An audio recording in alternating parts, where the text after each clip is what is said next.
It's bloody working! Ah! Premature celebration, that was. Everything shot itself again. Right, I am wary of getting my hopes up again, because this morning was quite a big crash when I went offline, but so far I've had about a half hour of continual stability in the system. Okay, good morning guys. So I found a corroded connector in the electrical wiring that leads to the GPS antenna that's currently not working. So the Sparky is on his way down, hopefully with a spare of those, so we can try and cut the cables, strip them back, put a new connector on and see what happens next. So I'm just going to have a spot of breakfast whilst I wait for him and see what the day brings. It's bloody working!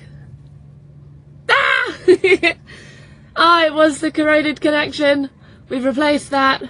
Everything is back online. Yava is transmitting as well as receiving, which means other ships can see me. It means the Coast Guards can keep a watch over me.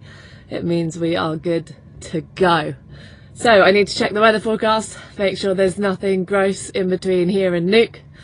And then I need to get on my way up north so that I can get the heater. It has been a very cold 9 days so far. The heater is arriving on Monday. It is Wednesday today. It's a 4-day non-stop sail to Nuuk, so I need to get a wiggle on, check the weather, see if I can do it in one go, if I'm going to have to stop on the way. Time to get going.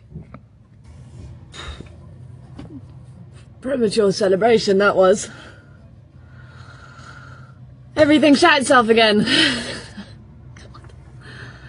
For 10 brief, glorious minutes, everything worked. After the Sparky that's helping me out changed the connector from the corroded one that I found.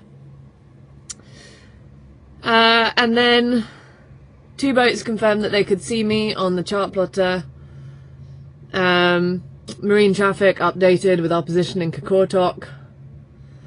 And then everything went offline again. AIS lost its position. The pilot, the wind and the depth intermittently shutting off. So still stuck here. So I think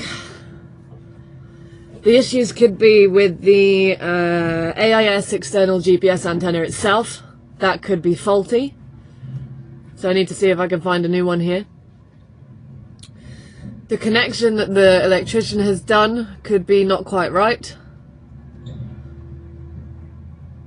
There could be an issue somewhere in the NMEA 2000 Raymarine sort of backbone brain of the whole computer, the whole ship's configuration. It could be that there's an issue somewhere else that I haven't even seen yet that is causing all of this to haywire. The biggest issue at the moment is that I can't leave until I know that it's reliable.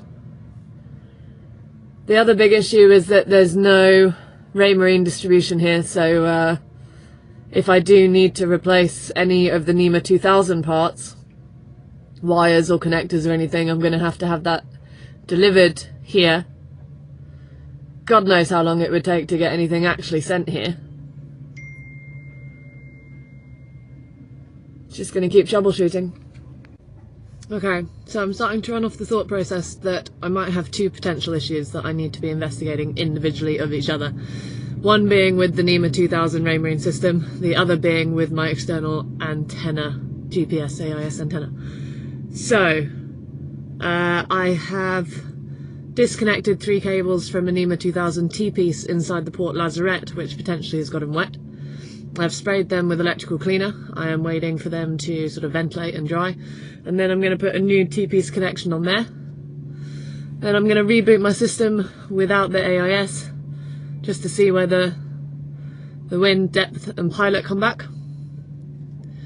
If they do, then potentially that side of the issue is solved. If they don't, I'll keep investigating. And then the AIS antenna, I need to do the new connection,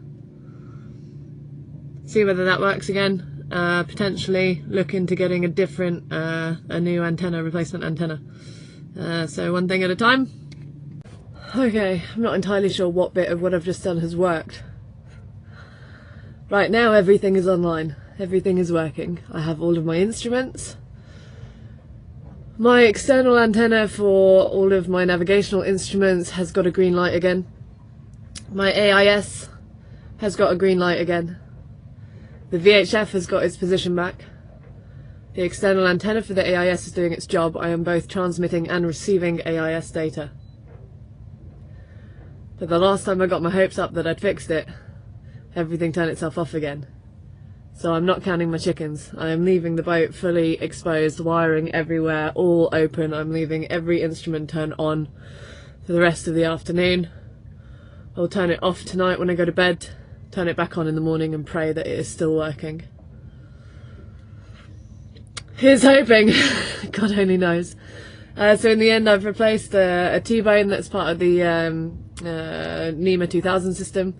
We've replaced the corroded connection to the external GPS antenna for the AIS.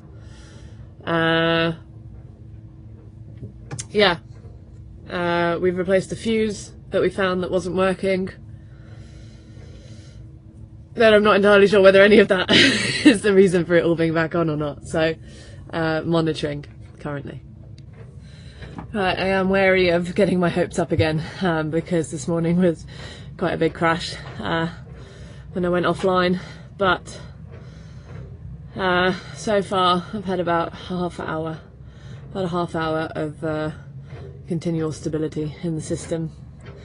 AIS receiving, transmitting, VHF fine, instruments working, pilot fine, green lights on all instruments that need one. So I am going to stay here tonight. I'm going to leave all of the systems on until I go to bed. Then I am going to turn them off overnight, turn them back on in the morning and pray that they are all still connected. But I'm not rushing off the dock right now until I know that the system has got its stability back. Fingers crossed, guys.